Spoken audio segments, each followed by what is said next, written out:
আসসালামু আলাইকুম। বৰ্তমান মই আহি উপস্থিত হইছো ৰবৰতলাৰ যি জয়নগৰ নামৰ ঠাইত আৰু আপোনালোকে মোৰ পিছফালে যি পথাৰ দেখিবলৈ পাইছে বিশাল পথাৰ। এই পথাৰতে এইবাৰ নৰ্থ ইষ্ট ইস্তেমা অনুষ্ঠিত কৰা হ'ব আৰু আজি মোৰ পিছফালে যে আপোনালোকে পথাৰত দেখিবলৈ পাইছে আৰজি মছজিদৰ খুঁটি পোতা হৈছে। তো এই ইস্তেমা অনুষ্ঠিত কৰা হ'ব 2025 চনৰ ফেব্ৰুৱাৰী মাহৰ 14, 15, 16 তাৰিখে। এক বিশাল অঞ্চল ইয়াৰ পিছফালেও আৰু আছে। বৰ্তমান আৰজি মছজিদৰ কাম চলি আছে। আজি আনুষ্ঠানিকভাৱে খুঁটা পুতিছে আৰু ইস্তেমাত সকলোৱে আহিব। আহি পেলাই এবাৰ দেখাই দিছোঁ ইয়াতে এইবাৰ যি আমাৰ উত্তৰ পূৰ্বাঞ্চল ইস্তেমা অনুষ্ঠিত হ'ব। কাম আজিৰ পৰা আৰম্ভ হৈছে।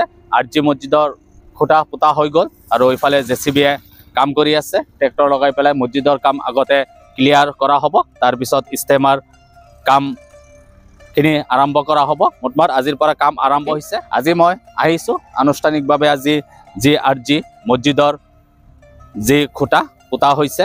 তো ইয়াৰ পিছত আৰু বিভিন্ন কাম আৰম্ভ হ'ব আৰু কণ্টিনিউ কাম চলি থাকিব আৰু ফেব্ৰুৱাৰী মাহৰ 14, 15 আৰু 16 তাৰিখে ইয়াত যি নৰ্থ ইষ্ট ইস্তেমা অনুষ্ঠিত হ'ব আৰু এই আপোনালোকে দেখিবলৈ পাইছে কাম আজিৰ পৰা আৰম্ভ হৈ গ'ল। আৰু আপোনালোকে যিসকলে মোৰ ভিডিঅ' চাই আছে ভিডিঅ'টো বেছি শ্বেয়াৰ কৰি দিব যাতে অসমৰ প্ৰতিজন মুছলমান মানুহৰ তাত এই ভিডিঅ'টো পঢ়ক।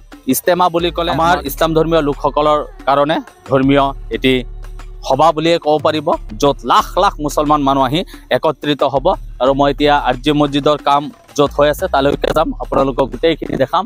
আৰু এয়া গোটেই পথাৰ, এইখিনিত আৰজি মছজিদ হ'ব, ইয়াত নমাজ হ'ব, তাৰপিছত পিছফালে জামাত হ'ব। আৰজি মছজিদৰ লাই খুঁটা স্থাপন কৰা হৈ আছে। এয়া আপোনালোকে দেখিবলৈ পাইছে সকলোৱে মিলি পেলাই দোৱা কৰি আৰজি মছজিদৰ লাই খুঁটা স্থাপন কৰিছে। তো আজিৰ পৰা উত্তৰ পূব ইস্তেমাৰ কামখিনি পূৰ্ণগতিত চলি থাকিব। তো আজি শুক্ৰবাৰৰ জুমা নমাজ আদায় কৰাৰ পিছত ইয়াত আৰজি মছজিদৰ কাম আৰম্ভ কৰিছে। তো ইয়াত মুছল্লিসকল আছিল।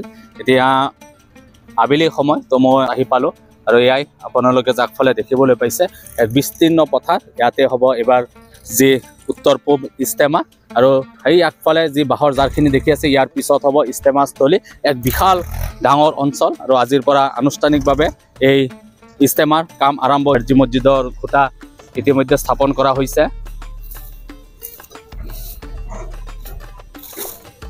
ইয়াতে হ'ব আৰজি মছজিদ। এয়া আপোনালোকৰ দেখিবলৈ পাইছে ইয়াত খুঁটা স্থাপন কৰা হৈছে আৰু এইফালে কাম চলি আছে। এই আগত জেচিবি মাটি খান্দি আছে। তো এয়া হৈছে মেইন ৰোড, যি ৰবৰতলা হৈ সোমাই আহিলে পাব তাৰ কাষতে। আৰু সেই পিছফালে হ'ব গোটেই ইস্তেমাৰ যিখিনি পেণ্ডেল তাতে হ'ব। তো আপোনালোকে মনত ৰাখিব আৰু যিমান পাৰে ভিডিঅ'টো শ্বেয়াৰ কৰিব যাতে প্ৰতিজন মানুহৰ তাতে পৰে ভিডিঅ'টো। এয়া হৈছে এক বিস্তীৰ্ণ অঞ্চল। তো আপোনালোকক দেখাই দিছোঁ বেক কেমেৰাৰ সহায়ত। আৰু আজিৰ পৰা আনুষ্ঠানিকভাৱে ইয়াৰ কাম আৰম্ভ কৰা হৈছে। এইটো হৈছে ৰবৰতলা হৈ অহা ৰাস্তা। তো ৰাস্তাৰ কাষতে এইফালে আপোনালোকক দেখাইছে কাম চলি আছে, পৰা কাম আৰম্ভ কৰা হৈছে আৰু কাম চলি থাকিব। বহুত ডাঙৰ ইস্তেমা, উত্তৰ পূব ইস্তেমা। তো লাখ লাখ মুছলমান মানুহ একত্ৰিত হ'ব, নমাজ পঢ়িব, দোৱা হ'ব, বিশ্ব শান্তিৰ কাৰণে দোৱা হ'ব, অসমৰ কাৰণে দোৱা হ'ব, সকলোৰে কাৰণে দোৱা হ'ব। তো এটি পবিত্ৰ অনুষ্ঠানত আপোনালোকে যোনে যেনেকৈ পাৰে সহায় সহযোগ কৰিব।